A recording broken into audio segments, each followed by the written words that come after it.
그래서 한국의 민족주의를 조금 설명을 하자면 대놓고 진보 세력에 의해서 주도가 돼요. 저는 이거 보고 많이 진짜 속지 말아야겠다. 다시 약간 이를 악물은 게 아주 탄탄하게 준비해온 그런 느낌이었어요. 완전히.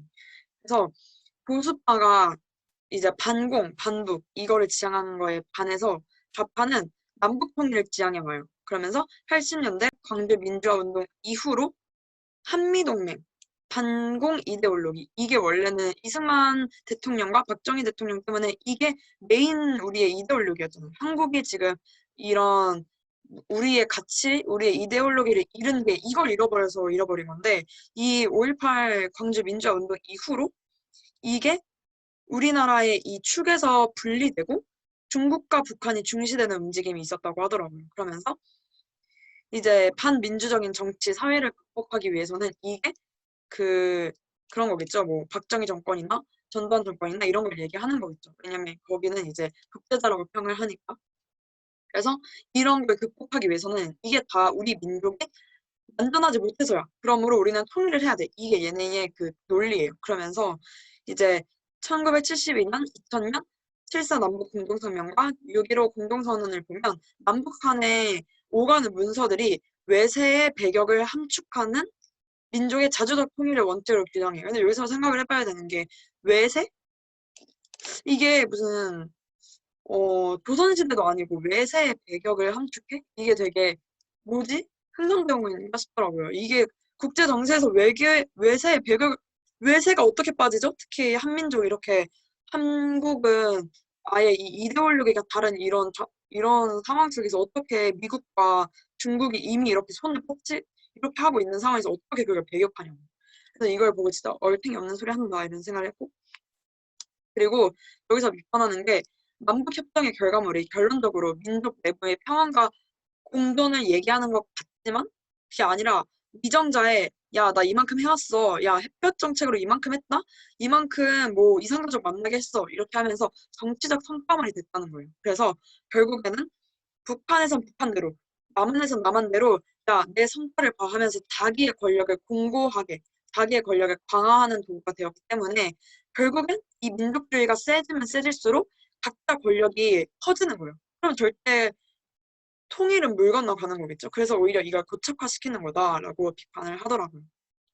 그러면서 90년대 이후 김대중 정권이 북한과 교류를 엄청나게 중시하고 확대하면서 민족 지상주의가 부상했대요. 그러면서 이 6.15 남북 공동선언에서 남과 북은 통일 문제를 그 주인인 우리 민족끼리 서로 힘을 합쳐서 해결해 나가기로 했다.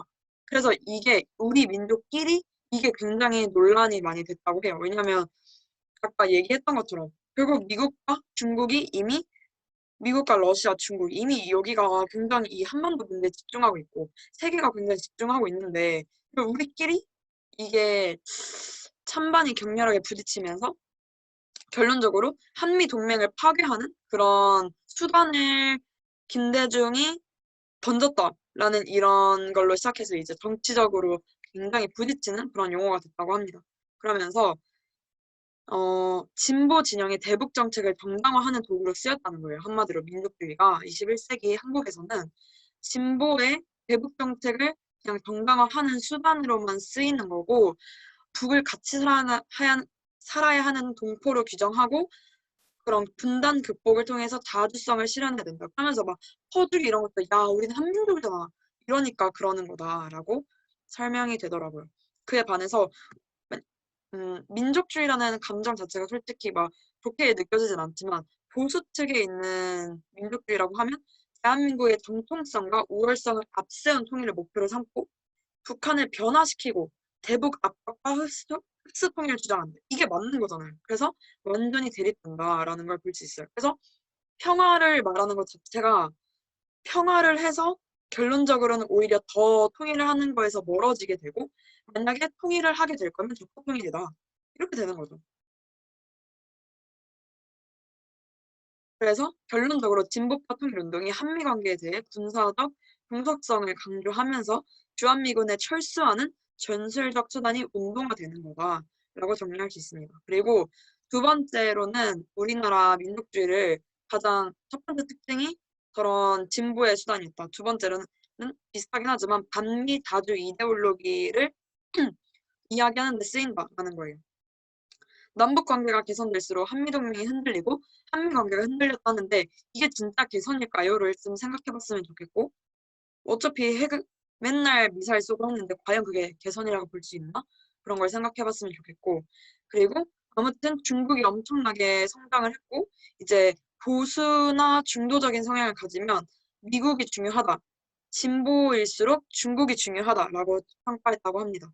그래서 한국에서는 반미 감정으로 표출이 되면서 미국 자체보다는 미국의 정책이나 주한미군 범죄에게 굉장히 예민했다고 해요. 그래서 2000년대 미군 장갑차 사건이 있었는데 이게 여대생 2명이 미국 장갑차 이렇게 깔고 무게로 지나간 거예요. 깔고 무게가 아니라 치고 지나갔나? 못 보고 이것 때문에 엄청나게 이게 전국적으로 반미 대중 시위가 시작이 됐습니다. 역시나 이거를 이끈 게 386 운동권 세대라고 생각을 하시면 되고 그러니까 물론 80년대에 그런 운동 세력을 했지만 그들이 이미 기성 세력이 돼서 이제 그 후배들을 이제 잘 키워서 그때 아주 잘 조직적으로 움직였죠. 그리고 2002년 전국적인 촛불 시위, 2008년 소고기 촛불 시위 이것도 다 운동권이 주도한 거라고 볼 수 있어요.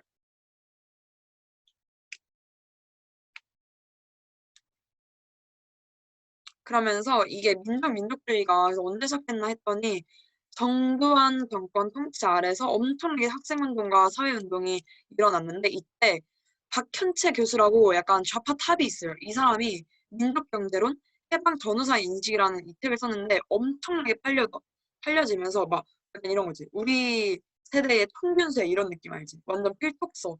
그런 대학생과 지식인의 필독서가 된 거예요. 그래서 이걸 읽고 많은 사람이 이 사관으로 머릿속에 가득 차게 된 거죠. 그래서 지식인 한 명이 얼마나 중요한가라는 걸 다시 생각을 해보게 되면서 이 민족 경제론은 그럼 뭘 얘기한 거냐?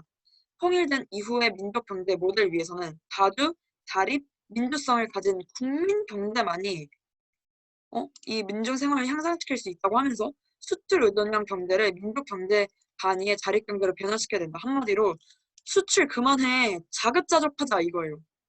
말이 돼? 아니 모든 나라에서 진짜 동서양을 막론하고 뭐 스페인, 남미 뭐 어디 다 막론하고 수출을 하고 그러니까 경제가 항상 성장한단 말이에요.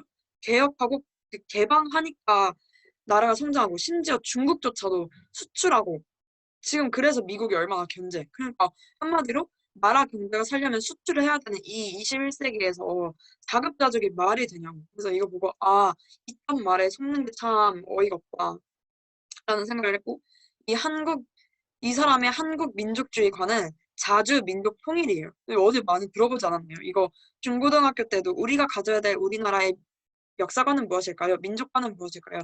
자주 민족 통일이요. 이러는 게 참 우리가 어렸을 때부터 뿌리 깊게 세뇌당해왔다라는 게 느껴지면서 이게 이렇게 되면서 그 386 세대가 80년대 학생운동을 하면서 노동운동에 엄청난 큰 영향을 끼치고 지금까지도 옛날 자주파로 이어진다고 합니다. 그러면서 김대중 이후로 이 민족주의는 아까도 계속 정치적 도구로 쓰임받았다고 했는데 권력을 향해 나아갔다고 해요. 그러면서 노무현 정권에 대해서는 정치적 헤게모니를 아주 꽉 잡았다고 합니다.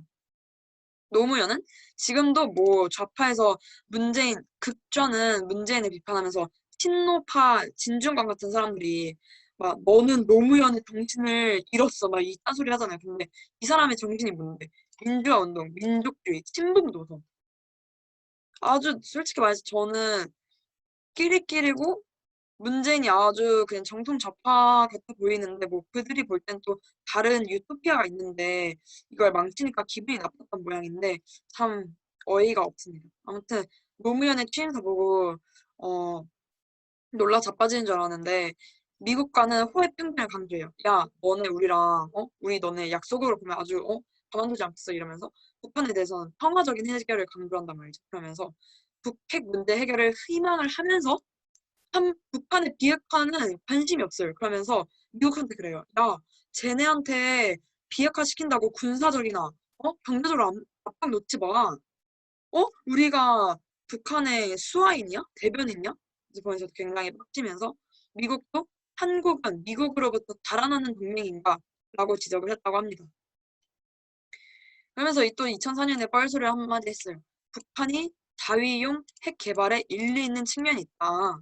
그러면서 아예 핵을 정당화시켜주고, 그리고 386 세대에 대해서 좀 잠깐 386 하니까 정리를 하자면 60년대 태어나서 80년대 대학을 다녔던 20살들, 지금 우리 나이 때 이런 운동을 했던 사람들이고 격렬한 데모를 하면서 저항적 민족주의 하면서 지금도 하는 소리가 그러죠. 야, 우리가 데모할 때 니네 발 뻗고 편히 쉬고 있었지. 우리 덕분에 우리나라의 민주주의가 지켜준 거야. 이러면서 도덕적 우월성을 아주 잘 알차게 챙겨가시는데 참 교만이라고밖에 생각이 안 들고요.